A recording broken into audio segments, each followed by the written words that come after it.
Shalom FJF Bandung, selamat datang di kebaktian online kita pagi hari ini. Saya juga mau menyapa Anda semua yang ada di FJF Batam maupun di FJF lain di seluruh dunia yang mungkin ikut dengan kebaktian online kami pada pagi hari ini. Apa kabar Anda semua? Saya berharap kita semua berada dalam kondisi yang baik, kondisi yang sehat, dan berada di dalam perlindungan Tuhan yang Maha Tinggi.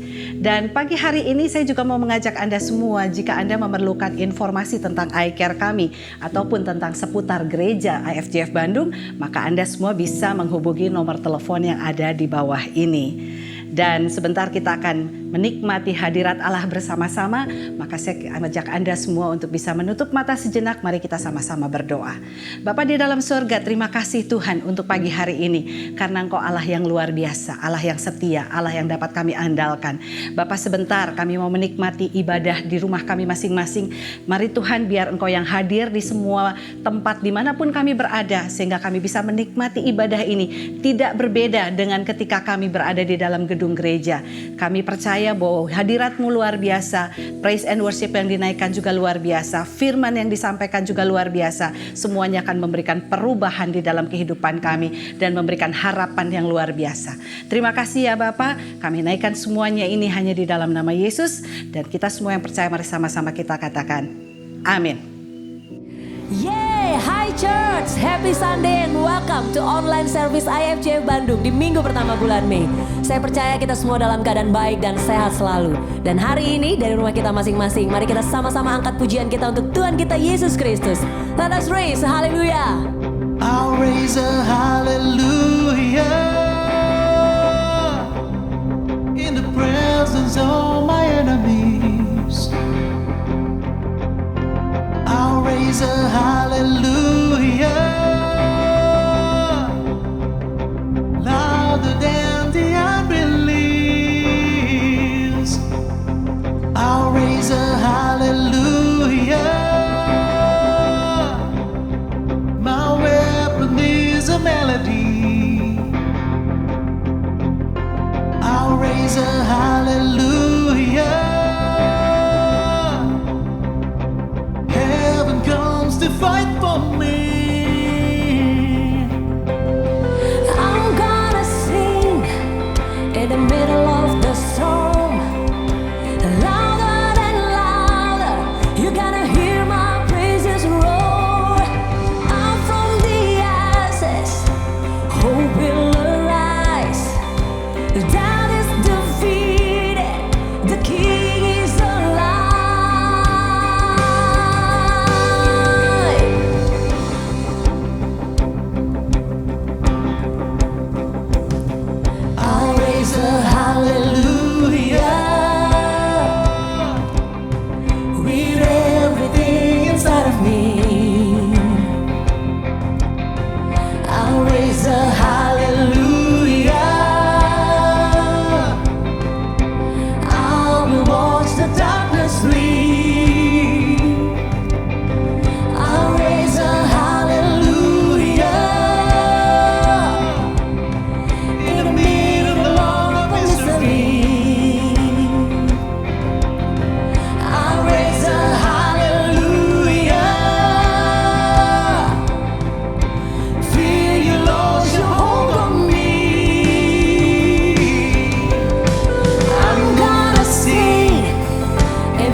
biasa. Come on church. Tak pernah ku ragu akan kesetiaanmu. Kau pegang hidupku sepenuh jiwaku. Ku yakin dan percaya Kau tuntun langkahku. Yesus Kaulah Raja dalam hidupku, berkuasa berjaya untuk selamanya. Hanya Kau Tuhan, sumber kekuatan, kuasa-Mu tercurah bagiku senantiasa. Dengan-Mu Tuhan, ku kan berjalan dari kemuliaan sampai kemuliaan selamanya.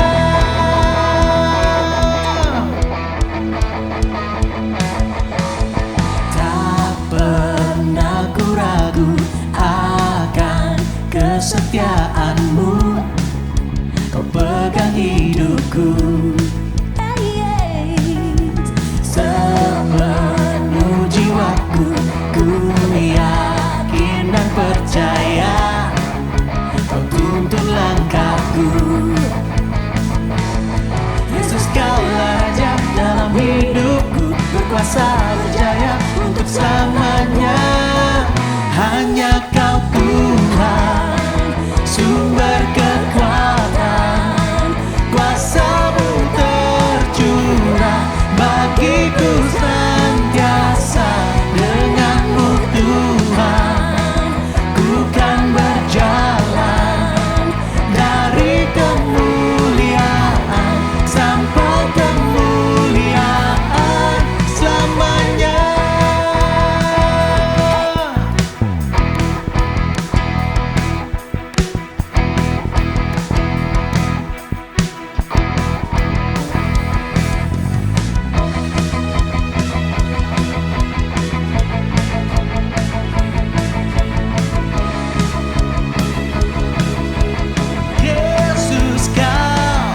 Yesus Kaulah Raja dalam hidupku, berkuasa berjaya untuk selamanya. Yesus Kaulah Raja dalam hidupku, berkuasa berjaya untuk selamanya. Hanya Kau Tuhan, sumber kekuatan, kuasa-Mu tercurah bagiku senantiasa.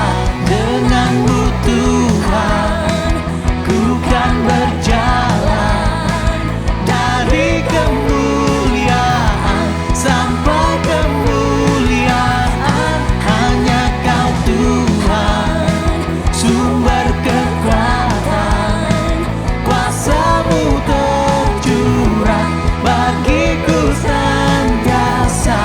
Dengan-Mu Tuhan, ku kan berjalan dari kemuliaan sampai kemuliaan selamanya.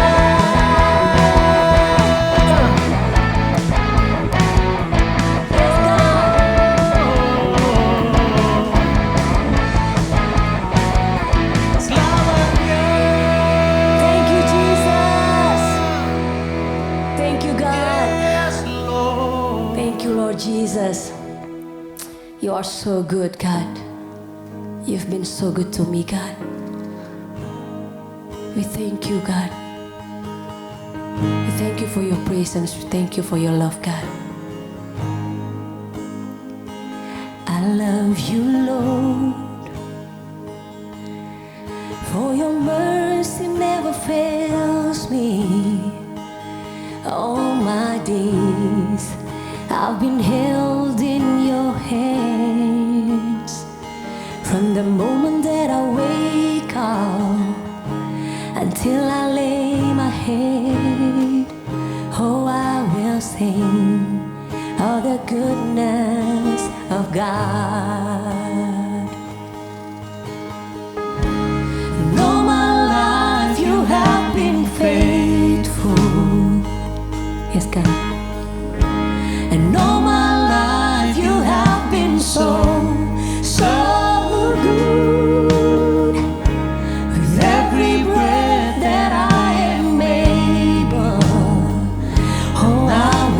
sing of the goodness of God. I love your voice. You have led me through the fire and darkest night. You are close like no other. I know you as a father.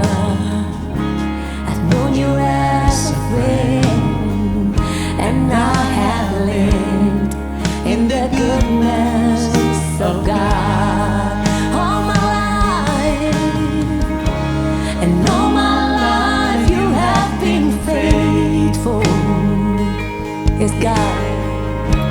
And all my life you have been so good.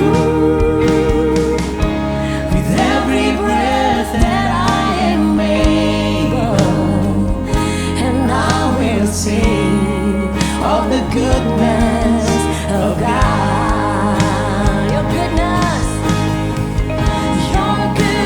is running after, it's running after me. Your goodness is running after, it's running after me. With my life laid down, I'm surrounded now. I give you everything. Your goodness is running after, it's running after me. Your goodness, your goodness is running after, it's running after me. Your goodness is running after, it's running after me. With my life laid down, I'm surrounded now. I give you everything. Your goodness is running after, it's running after me. It's God all my life. It's all my life you have been faithful. Thank you, God. And all my life you have been so good. With every breath that I am able, and I will sing of the goodness of God. Yes, singing all my life you have been faithful. All my life you have been so good. With every breath that I am able, and I will sing of the goodness of God. And I will sing of the goodness of God. Yes.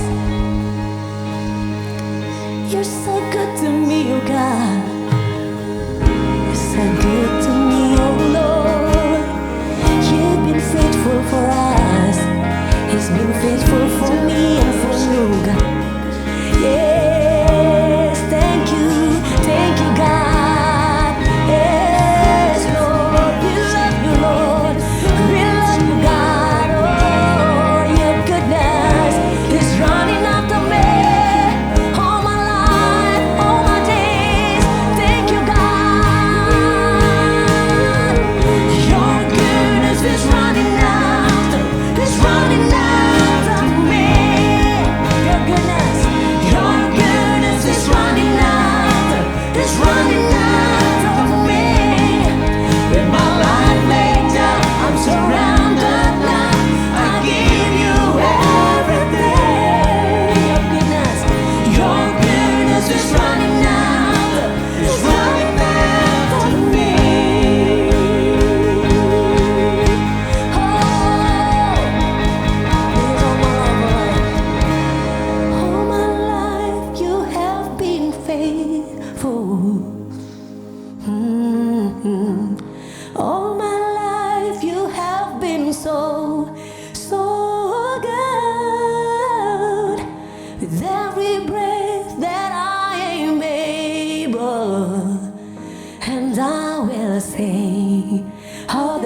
goodness of God, and I will sing all the goodness of God.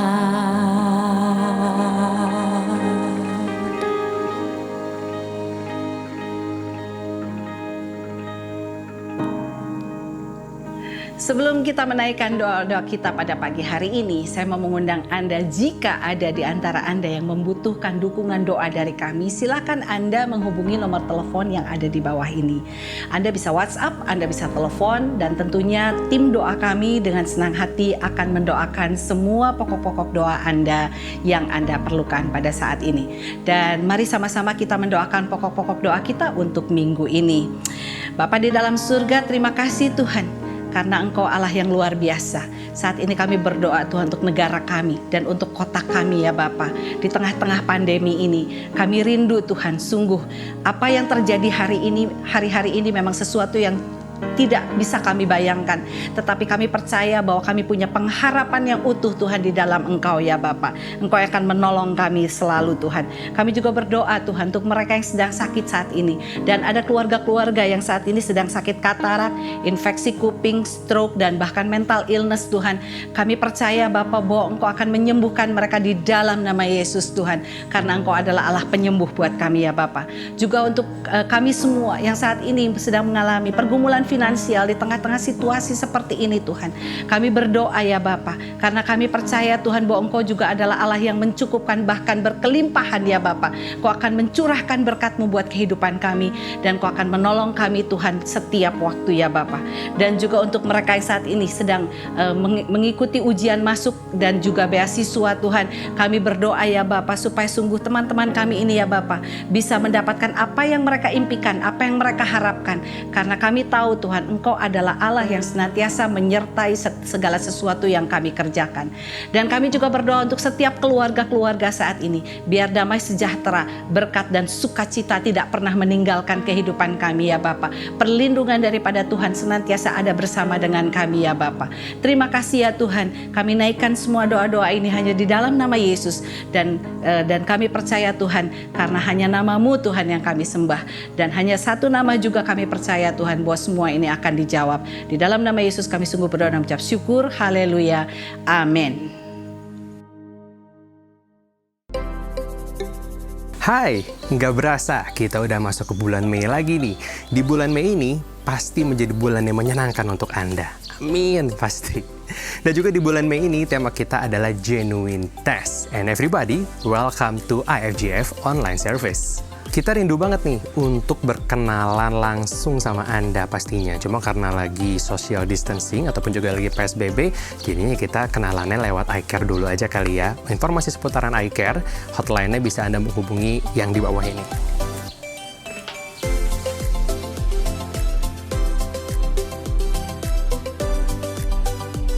Pembangunan The House masih berjalan sampai dengan sekarang. Kangen banget ya, bisa ibadah bareng lagi di The House pastinya. Untuk Anda yang ingin terlibat, Anda bisa mentransfer lewat nomor rekening berikut ini, dan juga ada nomor WhatsApp-nya untuk Anda bisa mengkonfirmasi.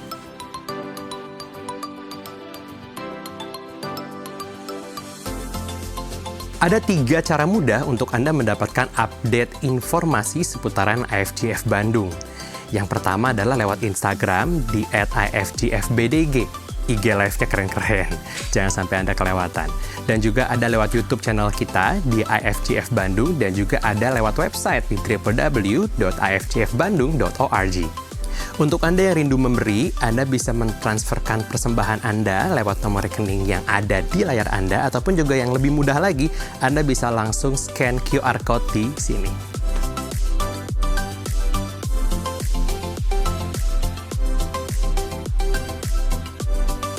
Penyaluran dana bagi yang membutuhkan masih terus berjalan sampai dengan sekarang. Mari kita tunjukkan kepedulian kita terhadap masyarakat luas yang terkena dampak dari pandemi COVID-19. And of course, thank you for your generosity.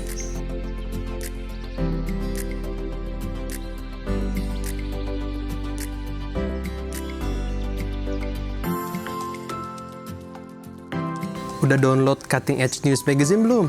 Download aja, gampang banget. Anda tinggal langsung masuk ke www.ifgfbandung.org, udah gitu download. Banyak konten-konten yang menarik, inspiratif, dan juga membangun pastinya.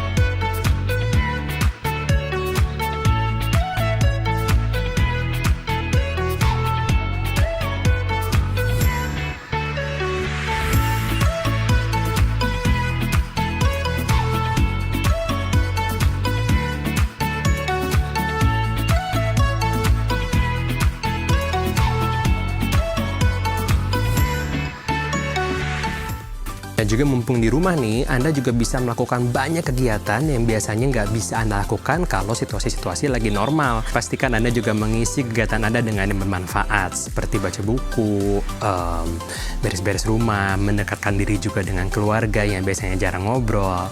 Mantap kan? Oke, kalau gitu, waktunya Ricky Alik harus pamit. Terima kasih. Enjoy the service.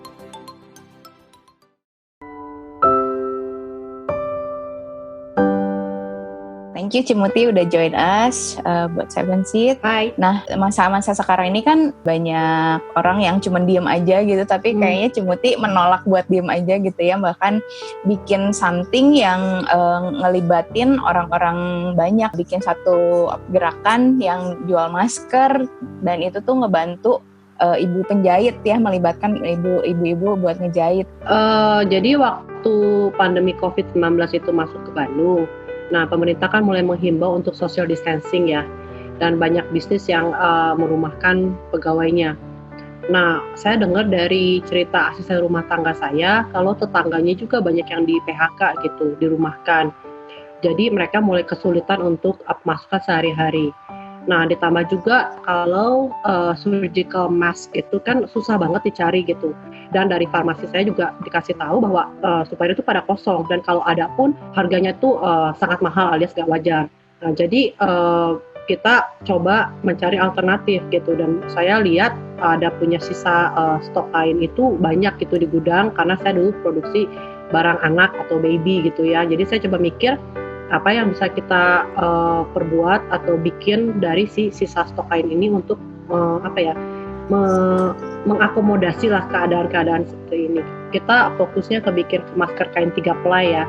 Jadi si masker itu tuh kita ada filter di tengahnya, sehingga itu tuh sebetulnya anti air gitu ya. Jadi lebih menyaring banyak partikel yang lebih kecil. Jadi kita juga bikin masker kain 3 ply ini untuk ukuran anak juga. Suami saya sebenarnya saya bisa bilangnya a man behind of this product sih sebetulnya, karena dia yang potong pola, dia yang ukur-ukur sendiri, jahit sampel dulu sendiri berkali-kali sampai rasanya pas, baru kita siapin bahannya semua, baru kita dorong ke si penjahit. Lalu anak-anak kita juga sama papahnya ini dijadiin model dulu gitu ya, dilihat ukurannya pas nggak dan lain sebagainya.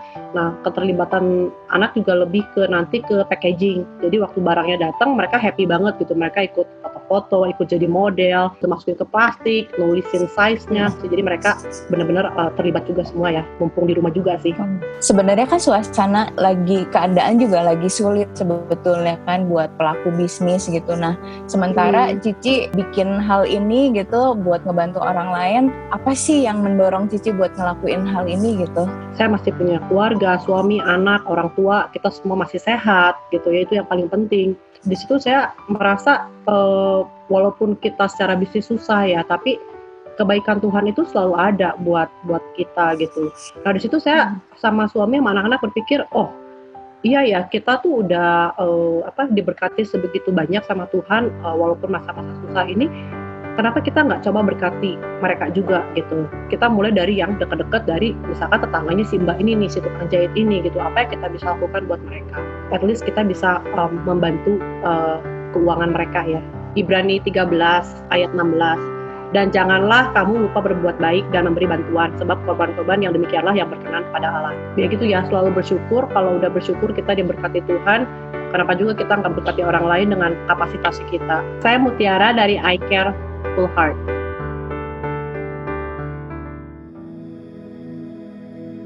Happy Sunday Church, kita masuk di bulan yang baru dan saya berdoa kita semua tetap dalam keadaan sehat, tetap dalam keadaan baik, tetap dalam keadaan rukun bersama dengan keluarga dimanapun kita berada. Dan hari ini saya ingin berikan kepada Anda di bulan Mei ini kita ada sebuah tema yang baru, yaitu The Genuine Test. Sebuah tes keaslian, sebuah tes kemurnian. Dan saya rasa di musim ini Tuhan ingin nyatakan kepada kita bukan hanya di tes apakah kita sehat atau enggak secara fisik, tapi yang dites juga adalah kemurnian kita. Tuhan ingin memberikan kesempatan supaya di masa yang ke depan kita lebih maju di dalam Dia. Dan Anda juga bisa nanti yang mendownload majalah kita Cutting Edge Magazine. Di dalamnya ada begitu banyak informasi dan artikel yang bisa membangun Anda dan saya.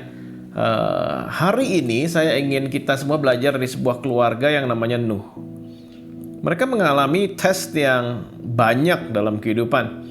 Dan tahukah Anda bahwa Nuh dan anak-anaknya membangun bahtera selama 120 tahun. Mereka membangun bahtera sambil mereka memberitakan firman kepada orang banyak.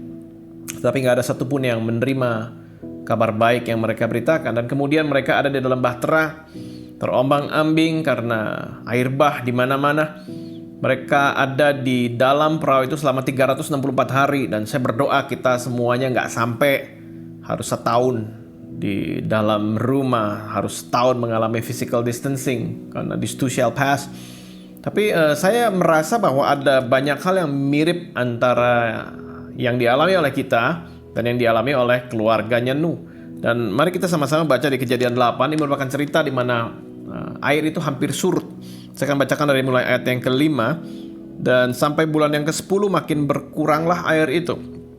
Dan bulan yang ke-10 pada tanggal 1 tampaklah puncak-puncak gunung. Jadi sudah mulai ada hope, sudah mulai ada pengharapan, mulai ada sesuatu yang bisa kelihatan. They can smell hope di depan mata mereka. Setelah lewat 40 hari maka Nuh membuka tingkap yang dibuatnya pada bahtera itu. Dia pengen ngeliat, dia pengen bisa memandang apa yang di depan dia. Lalu ia melepaskan seekor burung gagak dan burung itu terbang pulang pergi sampai air itu menjadi kering dari atas bumi. Kemudian dilepaskannya seekor burung merpati untuk melihat apakah air itu telah berkurang dari muka bumi. Tetapi burung merpati itu tidak mendapat tempat tumpuan kakinya dan pulanglah ia kembali mendapatkan Nuh ke dalam bahtera itu karena seluruh bumi masih ada air. Ternyata puncak gunung telah kelihatan, air belum turun. Oke. Lalu Nuh mengulurkan tangannya, ditangkapnya burung itu dan dibawanya masuk ke dalam bahtera. Ia menunggu 7 hari, kemudian dilepaskannya pula burung merpati dari bahtera. Menjelang waktu senja pulanglah burung merpati mendapatkan Nuh dan pada paruhnya dibawa sehelai daun zaitun yang segar.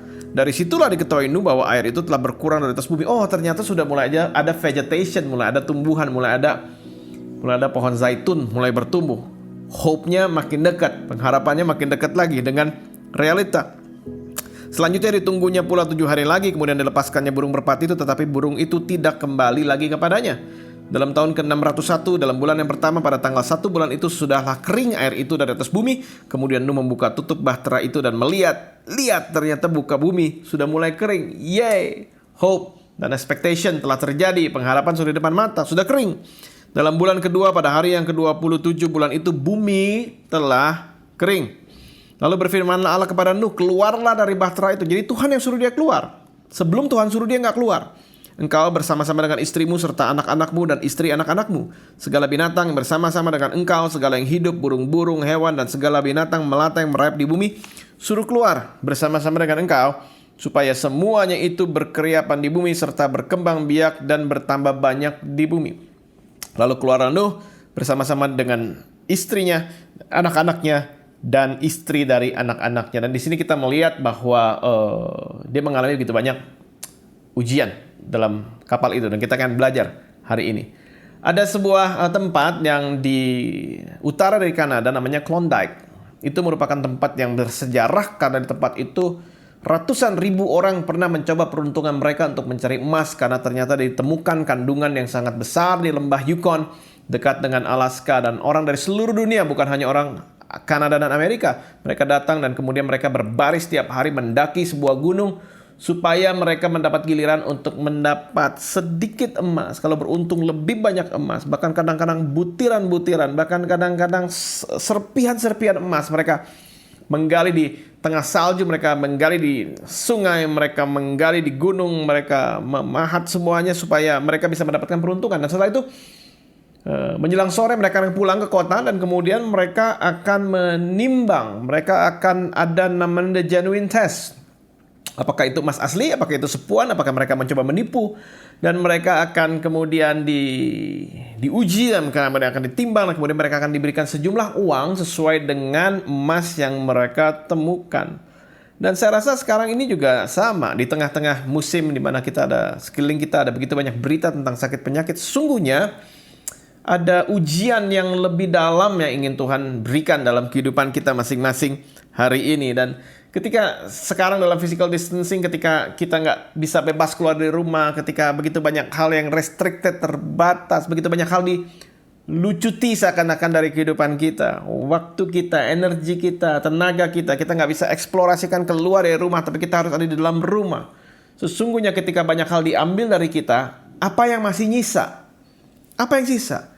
Yang sisa ketika orang kehilangan banyak hal dalam kehidupannya, yang sisa itu sangat penting sekali. Dan itu merupakan ujian yang paling penting dalam kehidupan Anda dan saya. Karena itu di 1 Korintus 3:13 berkata bahwa setelah kelak pekerjaan masing-masing orang akan nampak. Sekali kelak nantinya akan nampak pekerjaan masing-masing. Dan bagaimana pekerjaan masing-masing orang akan diuji. So, hidup ini penuh dengan ujian demi ujian. Dan Tuhan pengen kita murni seperti emas. Kita akan dibuktikan bahwa ada suatu purity dalam kehidupan kita. Dan saya berdoa ini merupakan sesuatu yang terjadi dalam kehidupan Anda dan saya. Kita tadi melihat dalam ceritanya Nuh, dan kita tahu bahwa nggak mungkin dia bisa selesaikan kapal itu sendirian tanpa bantuan dari keluarga dia. Nggak mungkin dia bisa selesaikan bahtera itu. Nggak mungkin dia bisa mengurus hewan begitu banyak dalam bahtera itu tanpa bantuan istri dan anak-anaknya dan mantunya. Dan Anda tahu bahwa ahli teologi berkata bahwa ada 7.000 spesies hewan yang ada dalam bahtera itu. Begitu banyak, harus diurus, harus dikasih makan dan sebagainya.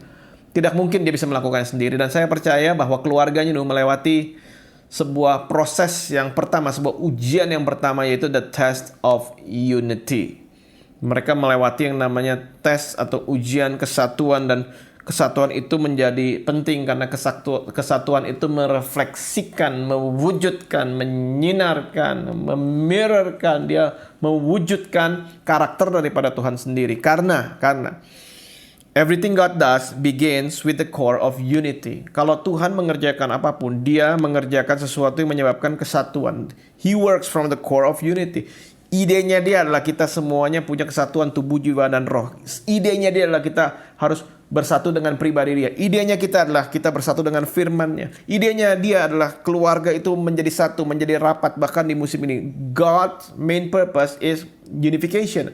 Dia itu ingin menyatukan. Apa yang tadinya tercerai-berai, dia ingin satukan. Hubungan yang retak, dia ingin satukan. But everything the devil does begins with the core of fragmentation. Hati-hati, kalau iblis bekerja, dia itu selalu ingin meluluh lantakan, dia ingin meretakkan, dia ingin merapuhkan hubungan demi hubungan. Dan Nuh berhasil melewati ujian ini karena dia melewati yang namanya the test of unity, dan dia memilih untuk bersatu dengan keluarganya. Dan seperti Nuh ada dalam kapal, saya rasa butuh iman untuk berada dalam kapal itu. Butuh iman untuk stay in the boat. Butuh iman dalam situasi yang sulit ini. Butuh iman justru berada di dalam rumah. Bukan hanya butuh iman ketika ada di luar, tapi sekarang ada di dalam rumah pun butuh iman juga. Dan saya rasa ini betul yang namanya kesetiaan. Bahkan dalam keluarga, dalam pernikahan. Kesetiaan itu bukannya ketika orang dalam hidupnya nggak punya affair, bukan hanya dalam hidupnya itu nggak punya orang ketiga, bukan hanya dalam hidupnya tanpa perselingkuhan. No, kesetiaan dalam keluarga adalah ketika masing-masing anggota keluarga memberikan yang terbaik yang dia ada untuk bisa melayani satu sama lain dalam keluarga. That's unity. That's faithfulness. Faithfulness bukannya ketika dia nggak selingkuh saja. Faithfulness adalah ketika kita mau memberikan yang terbaik di tengah segala keterbatasan yang mungkin ada hari ini, di tengah segala hal yang mungkin membosankan, yang begitu hal yang nggak enak, tapi kita mau melayani satu sama lain. That's faithfulness. Itu merupakan kesetiaan. Dan di Amsal 28 ayat 20 mengatakan, a faithful man will abound with blessing. Orang yang faithful, laki-laki yang faithful, yang setia akan diberkati, akan penuh dengan berkat hidupnya. Tapi saya bisa ganti kata laki-laki dengan a faithful husband, suami yang setia, will abound with blessing. A faithful wife, istri, will abound with blessing. A faithful child, anak, will abound with blessing. A faithful doctor, dokter, tenaga medis, perawat. Salut untuk Anda semuanya, kesehatan dan kekuatan menjadi milik Anda. Anda melakukan sesuatu yang luar biasa, melayani satu sama lain, melayani sesama manusia. A faithful doctor will abound with blessing. A faithful manager, mungkin Anda sekarang lagi bekerja di rumah, tapi Anda memimpin orang dalam perusahaan, Anda memimpin orang di tempat Anda kerja. A faithful manager will abound with blessing. A faithful employee, Anda mungkin work from home, Anda seorang pegawai, Anda punya atasan, Anda harus report. Kerja apa tiap hari? A faithful employee will abound with blessing. A faithful family will abound with blessing. Keluarga yang setia akan diberkati oleh Tuhan. A faithful care group will abound with blessing. Saya mengucap syukur untuk setiap care group yang bertemu sering sekali tiap minggu dan semuanya saling menguatkan sama lain. God bless you all care group leaders, core team leaders.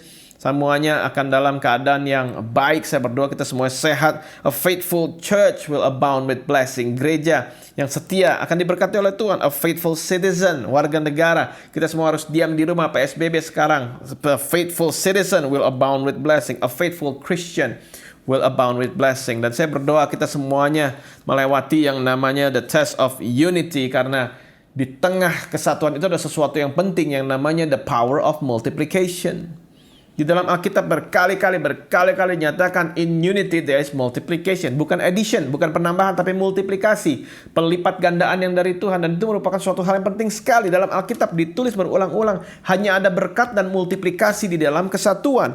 Karena itu di Ulangan 32 ayat 30 mengatakan 1 orang dapat mengejar 1.000 orang. Dan 2 orang dapat membuat lari 10.000 orang. Come on families. Doa saya untuk kita semuanya. Suami, istri, ayo bersatu yuk. Di tengah-tengah ini semuanya supaya Tuhan nyatakan kuasanya dalam setiap keluarga kita. Dan dia membuka tingkap dan kemudian dia mengirim burung untuk mengetahui keadaan. Dia melihat ada puncak gunung dan dia pengen mengetahui apakah pandangannya, penglihatannya, visinya itu betul. Dan dia melewati ujian yang kedua. Dan saya berdoa setiap keluarga melewati ujian ini, yaitu the test of vision. Karena sekarang kita sepertinya dipaksa untuk melihat hanya sesuatu yang dari dekat. Kita sekarang sulit untuk melihat sesuatu yang sangat jauh ke depan. Kita hanya melihat sesuatu yang di depan mata. Kita hanya melihat keadaan hari per hari. Tapi jangan kehilangan visi, jangan kehilangan harapan akan masa depan. Jangan kehilangan pandangan yang jauh. Karena justru di tengah ini semua kita dipaksa untuk melihat sesuatu yang dekat. Dia ingin menguji the test of vision dalam kehidupan Anda dan saya. Ada sebuah buku yang ngarang namanya C.S. Lewis. C.S. Lewis kalau kita tahu dia ngarang buku yang namanya The Chronicles of Narnia. Udah ada filmnya Narnia. Saya senang film itu. Tapi kalau dari segi buku, saya paling senang buku C.S. Lewis yang judulnya Screwtape Letters. Screwtape Letters berbicara, ini merupakan sesuatu yang sangat unik sekali. Berbicara tentang iblis senior ngajarin iblis junior dalam 31 surat, 31 bab, 31 chapter, 31 essay yang ditulis di mana iblis yang senior lagi mengajarkan iblis junior bagaimana caranya menghancurkan pribadi Kristen, bagaimana menghancurkan keluarga, menghancurkan gereja, menghancurkan segala hal yang baik. Di dalam Screwtape Letters ini menarik, iblis senior namanya Screwtape dan iblis yang junior namanya Woodworm. Dan dia mengajarkan bahwa kamu nggak perlu repot-repot untuk menghancurkan orang Kristen. Kamu nggak perlu repot-repot menghancurkan gereja. Kamu nggak perlu repot-repot untuk menghancurkan keluarga Kristen. Yang kamu lakukan adalah ajarkan mereka untuk fokus sama non-essentials, dia kata. Ajarnya mereka fokus sama yang nggak penting. Nanti mereka akan ribut sendiri. Mereka akan urusin yang nggak penting. Mereka akan bertengkar sendiri. Dan pada akhirnya semuanya akan runtuh. Dan dia ajarkan, teach them. Give them anything non-essentials. Apapun yang nggak penting, biar mereka pikir itu jadi penting. Itu semuanya akan membawa kehancuran dalam kehidupan keluarga Kristen. Dan saya rasa ini betul. Saat-saat ini kita seakan-akan dipaksa oleh keadaan untuk berada dekat. Dan itu bisa menjadi sebuah hal yang baik. Tapi juga kadang-kadang orang merasa karena dekat itu COVID ini menjadi sebuah mikroskop yang besar. Kesalahan istri jadi besar, kesalahan suami jadi besar, kesalahan anak jadi besar. Dan seringkali orang-orang sekarang terjebak dalam they're easily annoyed, sangat gampang untuk terganggu, sangat gampang untuk tersinggung, sangat gampang untuk bisa down karena melihat sesuatu yang tadinya mungkin dia bisa escape ada di luar rumah, dan sekarang dia harus melihat keadaan dan kemudian itu membuat dia menjadi sulit melihat masa depan. Dan saya rasa penting untuk dalam kehidupan kita belajar bahwa justru di masa ini tiap keluarga kita harus mempertajam satu sama lain, harus ada kaca spion yang besar supaya kita bisa merefleksikan apa yang harus saya rubah dalam kehidupan ini. Kita nggak hanya melihat kesalahan istri, suami, anak, tapi kita melihat dalam diri kita apa yang harus saya berubah. Dan ini adalah waktu di mana kita bisa menjadi tajam, dan ini merupakan waktu yang dari Tuhan. Dikatakan Amsal 27 ayat 17 bahwa besi menajamkan besi, manusia menajamkan sesamanya. Siapa yang harus tajam? Saya. Siapa yang harus dipertajam? Saya. Siapa yang harus diperkuat? Saya. Siapa yang harus diperbaiki kesalahannya? Saya. Dan saya rasa sungguh saat ini dalam keluarga belajar untuk mengasihi satu sama lain, karena Anda bisa menjadi tajam tanpa melukai orang lain. Jadilah orang yang tajam, jadilah orang yang sharp tanpa perlu melukai orang lain lewat tindakan, lewat perkataan. Jadilah orang yang pintar, jadilah orang yang canggih, jadilah orang yang maju tanpa harus melukai orang lain. Karena siapa yang harus dipertajam? Saya. Tapi ketajaman saya bukan untuk melukai anggota keluarga saya. Ketajaman saya bukan untuk melukai orang lain, tapi untuk memperlengkapi mereka, karena visi dari Tuhan itu terlalu besar. So, stay focused in God's vision. Jangan stay fokus sama kesalahan satu sama lain. Kalau Anda pernah mengikuti namanya terjun payung, terjun bebas, Anda belajar pertama kali tandem sama instruktur, tapi lama-lama pasti suruh terbang solo, pasti suruh terjun sendiri. Dan ketika orang keluar dari airplane, dari pesawat, dia terbang, harusnya dia bisa membalance dirinya. Biasanya dia harus menyeimbangkan dirinya, dia hanya melihat altimeter dan kemudian kapan dia harus menarik parasutnya. Tapi kadang-kadang ada sesuatu yang bergolak di sini, dan orang kadang-kadang bisa kehilangan kendali. Dia mungkin juga ada angin yang lebih besar di luar dari perkiraan dia, dan seorang penerjun payung bisa mengalami yang namanya spinning atau kehilangan kendali, di mana dia ya berputar-putar di udara tanpa arah. Dia nggak tahu yang mana atas, yang mana bawah, utara, selatan, timur, barat, kiri, kanan. Dia nggak tahu karena dia berputar-putar. Dan biasanya instruktur melihat itu dari atas, dan kemudian dia akan berteriak lewat radio, dan kemudian dia akan berkata, focus on something constant. Lihat sesuatu yang tetap. Lihat sesuatu yang nggak berubah. Diajarkan orang kalau terjun payung, diajarkan supaya lihat satu gunung, lihat satu lembah, lihat mungkin pantai, mungkin lihat horizons yang ada sedikit puncaknya, lihat mungkin ada lembah kecil, lihat ada pohon yang di tengah dataran, ada pohon satu yang menonjol. Fokus sama sesuatu yang konstan. Dan ketika orang fokus, herannya tubuh itu bisa menyimbangkan diri. Dia melihat kepada satu titik, dan kemudian pada akhirnya dia menjadi stable, dan dia pada akhirnya bisa fokus sama hal yang penting, melihat altimeter dan kapan untuk menarik parasutnya sehingga dia menjadi selamat. Dan di dalam kehidupan ini sekarang begitu banyak yang spinning, begitu banyak yang muter, begitu banyak yang terjadi sekeliling kita, dan kadang-kadang membuat orang sulit untuk fokus, boro-boro melihat hari depan, melihat hari ini saja sudah pusing. But when you're spinning, ketika nggak ada sesuatu pun yang bisa Anda lihat, saya mau kasih tahu bahwa the only thing that is constant is the personhood of Jesus Christ. Satu-satunya yang bisa selalu ada, yang constant, yang gak pernah berubah, yang selalu ada di sana menolong Anda dan saya adalah manusia daripada Yesus Kristus, the personhood of Jesus Christ. Dan karena itu Alkitab mengatakan di Ibrani 12 ayat 2, let us fix our eyes, tetapkan matamu, mantapkan, fokuskan, pantengin tuh. Let us fix our eyes on Jesus, the author and the finisher of our faith. Dia adalah yang awal dan yang akhir daripada perjalanan iman kita. Dan usul saya hari ini, kalau Anda gak bisa memandang ke depan, gak punya visi yang jauh, pandang Yesus saja. Karena saya membaca sepanjang Matius, Markus, Lukas, Yohanes, semua orang buta, semua orang rabun yang ketemu Yesus, mata mereka pasti dicelikan. Dan kalau Anda nggak bisa melihat ke depan, mungkin visimu kabur, the test of vision hari ini begitu nyata. Anda katakan, aku hanya memandang Yesus. Pasti orang yang mendekat dengan Yesus mengalami kesembuhan dalam penglihatannya.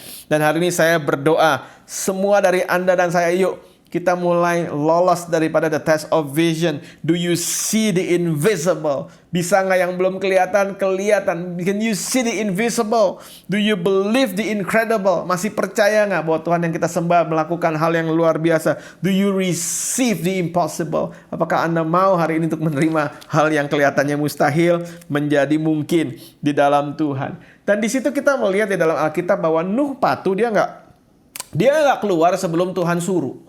Dan ini penting sekali. Dan kita kadang-kadang mau cepat-cepat keluar dari keadaan, kita mau cepat-cepat keluar dari keadaan yang buruk, menurut saya manusiawi sekali. Tapi kita harus melewati satu tes yang namanya the test of godliness, kepatuhan, kesalehan. Jadi Tuhan betul-betul mau uji kita di musim ini. Kita mau menjadi lebih dari pemenang setelah COVID ini berakhir. Dan Nuh pengen keluar. Saya pengen keluar rumah, saudara. Saya pengen kemana-mana, tapi nggak bisa. Dan ini merupakan tes kepatuhan. Nuh nggak keluar sebelum Tuhan suruh dia keluar. Tapi di tengah bahtera itu, Tuhan ada di tengah-tengah mereka. Dan saya percaya dalam rumah tangga Anda, dalam rumah saya, dalam rumah kita semua, di tempat di mana kita ada, Tuhan ada bersama-sama dengan kita. So, dia ada, dia Immanuel, dia membantu kita semuanya. Dan apakah mungkin dalam kegalauan kita Tuhan ada bersama-sama dengan kita? Sangat mungkin sekali. Dan saya rasa ini sungguh layak untuk kita pikirkan. Our pain and God's presence can reside in the same place. Ternyata bahkan dalam kegetiran saya, dalam kesakitan saya, hadirat Tuhan bisa bersama-sama dengan saya. Our boredom and God's presence can reside in the same place. Bahkan ketika saya bosan, Tuhan pun ada di sana. Our loss, mungkin ada yang rugi saat ini. Ada perusahaan yang rugi, ada perusahaan yang tutup. Our loss and God's presence can reside in the same place. Nanti ketika saya rugi, ada hadirat Tuhan juga di sana. Our grief and God's presence can reside in the same place. Kesedihan saya, bahkan di tengah kesedihan saya, di situ Tuhan ada. Our anxiety, di tengah saya khawatir, God's presence ada di sana. Bahkan ketika saya khawatir, hadirat Tuhan ada di sana. Dan saya juga rasa, kalau hadirat Tuhan ada di tengah sakit saya, di tengah kerugian saya, di tengah segala macam kebosanan saya, di tengah segala macam kekhawatiran saya, dia ada, berarti our healing and God's presence can reside in the same place. Berarti karena hadirat Tuhan ada, saya mengalami kesembuhan. Our creativity and God's presence can reside in the same place. Ternyata saya bisa lebih kreatif selama hadirat Tuhan ada dalam kehidupan saya. I can gain, our gain and God's presence can reside in the same place. Ternyata apa yang rugi Tuhan bisa ganti.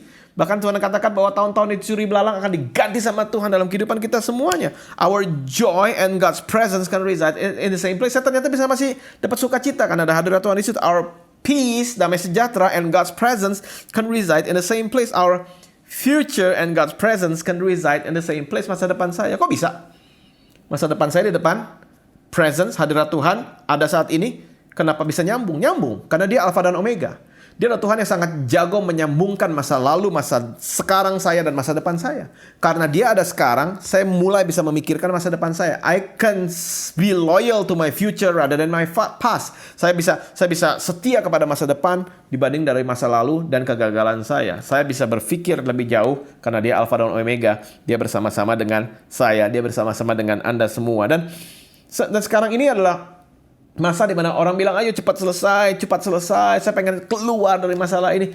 Saya juga pengen cepat-cepat keluar dari COVID ini, tapi saya rasa ini waktunya untuk kita berdoa minta hikmat dari Tuhan sungguh. Karena kita butuh hikmat loh setelah kita keluar dari ini semuanya. Dan seringkali begini, we often pray for withdrawal, we rarely pray for wisdom. Kita seringkali pengennya cepat selesai. Kita orang Kristen ini punya escape mentality. Yang penting aku bebas, yang penting aku lepas dari jerat ini. Tapi seringkali Tuhan nyuruh kita bahwa mungkin saat ini bukan hanya pray for withdrawal, pray for wisdom. Karena seringkali dalam kehidupan saya nggak tahu dengan kehidupan Anda, dalam kehidupan saya, kalau Tuhan belum izinkan saya keluar dari sebuah masalah, biasanya dia ingin masuk di tengah-tengah masalah itu. Dan itu lebih baik ketika dia ada bersama-sama dengan saya. Dan untuk Anda saat ini yang bergerak di bidang bisnis, Anda ada di marketplace, Anda memimpin sebuah perusahaan, ada interview yang sangat baik yang kita akan dengar sebentar lagi dari Lord Baron Robert Edmiston dari UK, dari Inggris. Dia adalah seorang pengusaha terbesar di Inggris untuk urusan otomotif, pengimpor mobil terbesar di Inggris. Dan dia mempunyai banyak insight, banyak hal yang dia mau ngomongin tentang dunia usaha dan pekerjaan. Dan setelah ini apa? Mari kita dengarkan sama-sama dari Lord Edmiston, UK. The first thing we're learning is nothing is certain. 2 months ago, we would have been thinking, we had our plans for the year, we had our strategy and all the things we're going to do. That's all gone. So one thing is nothing is certain. The scripture tells us clearly about building our house on the rock, not on the sand, because the storms will come. We had the 2008 financial crisis, and there's been other crises. We've had SARS before. This one is particularly terrible. So how do we prepare ourselves? Well, one thing I do is I don't put all my eggs in one basket. Do you understand that expression? Yes. So separate. So I have a number of companies, and if one company goes down, it's very bad, but it doesn't pull all the others down.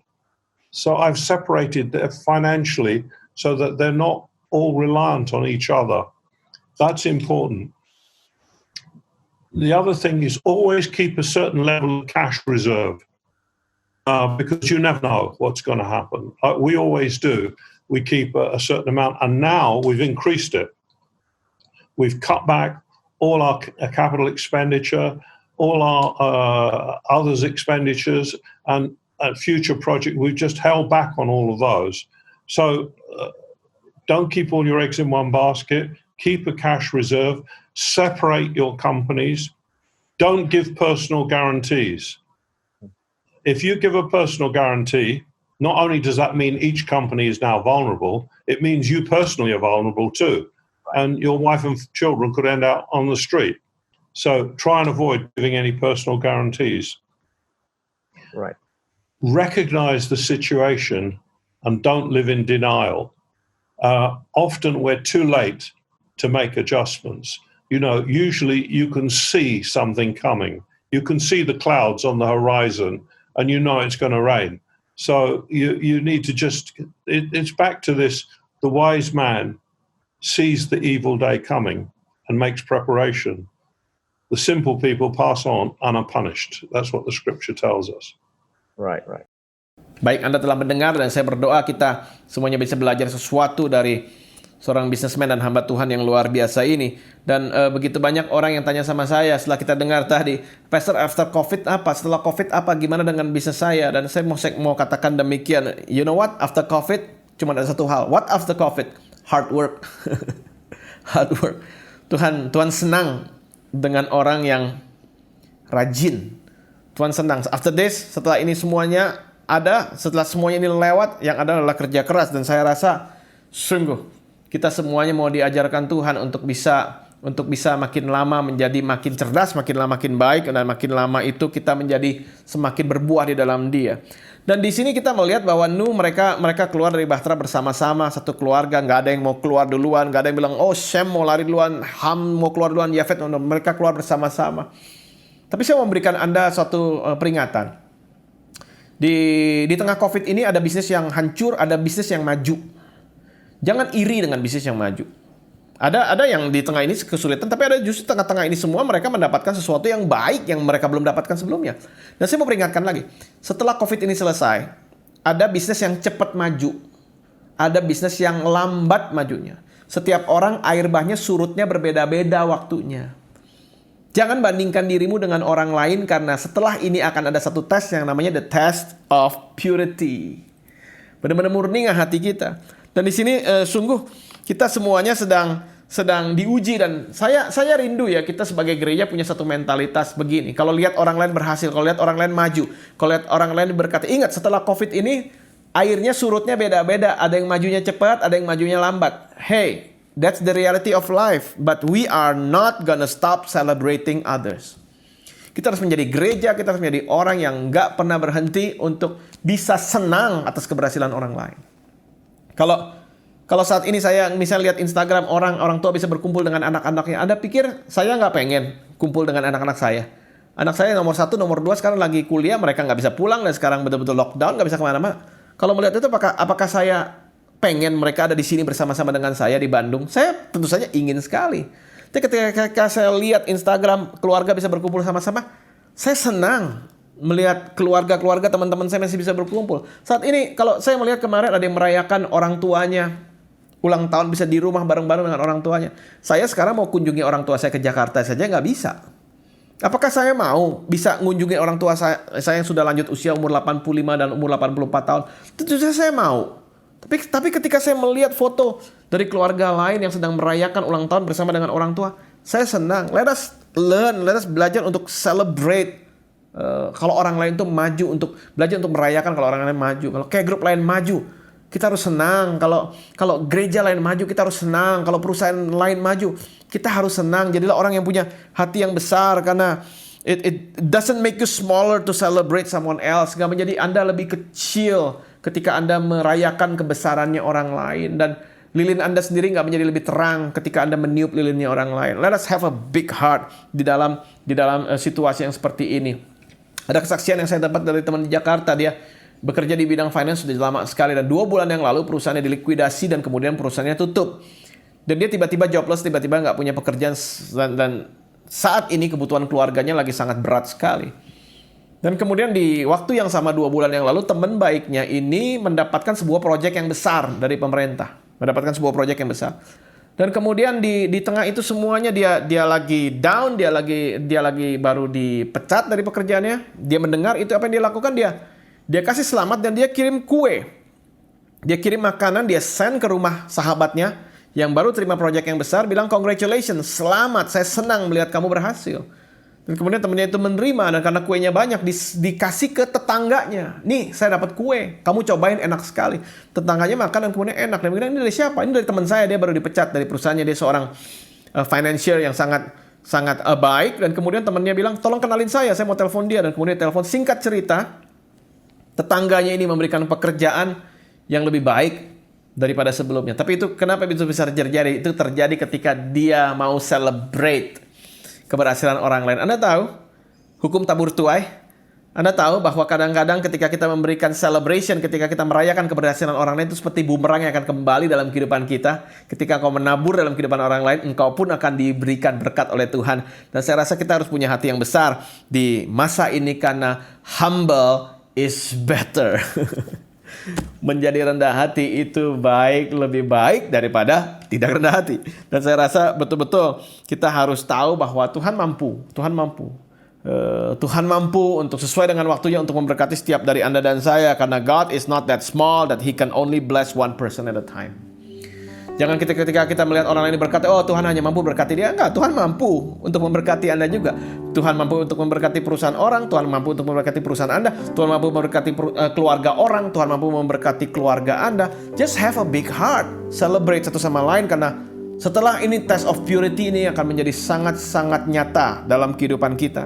Dan saya rasa hari ini saya mau tutup dengan satu firman dari Yesaya 60 ayat yang ke-22. Dan firman ini sungguh merema dalam kehidupan saya, dan saya berdoa ini menjadi rema dalam kehidupan Anda semuanya. Dikatakan yang paling kecil akan menjadi kaum yang besar. Hari ini mungkin perusahaan Anda terpangkas, pekerjaan Anda terpangkas, income Anda terpangkas, finance Anda terpangkas, kesabaran Anda terpangkas. Mungkin segala harapan Anda terpangkas, menjadi kecil. Tapi perhatikan firman Tuhan. Yang paling kecil akan menjadi kaum yang besar. Dan yang paling lemah akan menjadi bangsa yang kuat. Aku Tuhan, bukan aku Sam ini. Aku Tuhan, dia yang ngomong. Aku Tuhan akan melaksanakannya dengan segera pada waktunya. When the time is right, I, the Lord, will make it happen for you. Kapan pastor? Kapan kita akan terbebas dari ini? Kapan perusahaan saya maju? Kapan income saya akan menjadi seperti semula? Kapan saya akan mendapatkan kesehatan saya? Nggak tahu. Tetapi firman Tuhan berkata, when the time is right, I, the Lord, will make it happen. Dan saya berdoa di tengah ini semua Anda lulus dalam segala macam tes yang ada. The test of purity, test of godliness, test of vision, dan kemudian test of unity dalam masing-masing keluarga. Dan hari ini apa yang harus kita persiapkan? Ada 3 hal yang harus kita persiapkan. Catat baik-baik. Get ready to be stretched. Stretching akan terjadi. Ketidaknyamanan akan terjadi. Get ready to be stretched. But also at the same time, listen, get ready for a shift. Karena waktunya akan segera tiba. Akan ada shift yang baru, musim yang baru dari Tuhan. Get ready for a shift and get ready to shine. Bersiap-siaplah untuk bersinar di dalam Dia. Dan hari ini kita mau merayakan kematian dan kebangkitan Kristus.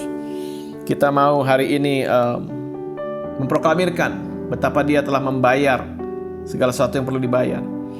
Tuhan, kami mengangkat roti ini ya Bapak. Kami memperingati kematian-Mu dan kebangkitan-Mu hari ini. Kami percaya Bapak, oleh bilur-bilur-Mu kami menjadi sembuh. Bahkan Engkau hadir bersama dengan kami dalam kebosanan kami, dalam sakit kami, dalam segala hal di mana kami sekarang ini bisa melihat hanya dari dekat. Tapi kami tahu Engkau lebih dekat daripada itu semuanya, dan Engkau ada bersama dengan kami. Dan karena Engkau dekat, Engkau izinkan kami untuk melihat lebih jauh ke depan. Dan hari ini kami mau angkat roti ini Tuhan, kami nyatakan kemenangan-Mu adalah milik kami, pengorbanan-Mu adalah milik kami ya Bapa, sukacita-Mu adalah milik kami, damai sejahtera-Mu adalah milik kami, kesembuhan adalah milik kami, dan kami makan bersama-sama dalam pengucapan syukur di dalam nama Yesus.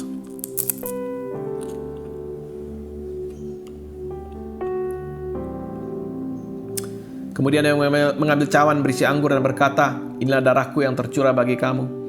Dan Alkitab dengan jelas mengatakan bahwa tidak ada pengampunan dosa tanpa penumpahan darah. Darahnya telah tercurah dalam kehidupan Anda dan saya, dan darah ini sangat mahal sekali. Dia rela mati buat kita, dan kebangkitan adalah milik kita. Dengan mengangkat cawan ini Tuhan, kami mengatakan keluarga kami adalah milik-Mu, pekerjaan kami adalah milik-Mu, masa depan kami adalah milik-Mu, emosi kami adalah milik-Mu. Dan kami mau setia di dalamnya. Dan ujian yang paling berat telah diambil oleh Yesus 2000 tahun yang lalu. Ketika dia berkata, Bapa, jikalau mungkin biarlah cawan ini lalu daripadaku. Tapi bukan kehendakku yang jadi, melainkan kehendak-Mu yang jadi. Ujian yang paling berat sudah diambil oleh Yesus. Dan kita hari ini mengikuti teladannya dengan setia ada di dalamnya. Sama-sama kita minum dengan pengucapan syukur. Bapa Surgawi, Engkau berkati umat-Mu ya Bapa hari ini menghadapi bulan yang baru. Tapi kami tahu bahwa musim yang baru akan segera datang.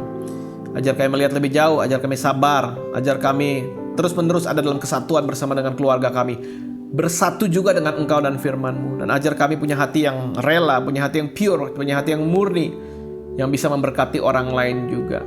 Berkati umat-Mu ya Tuhan, terus naik dan tidak turun. Jadi kepala bukan jadi ekor, apapun yang mereka pegang berhasil. Haleluya. Amen. Happy Sunday church. God bless you. Miss you so much. Tapi saya yakin Tuhan ada bersama dengan kita. God bless us all. Dan sekali lagi, Happy Sunday.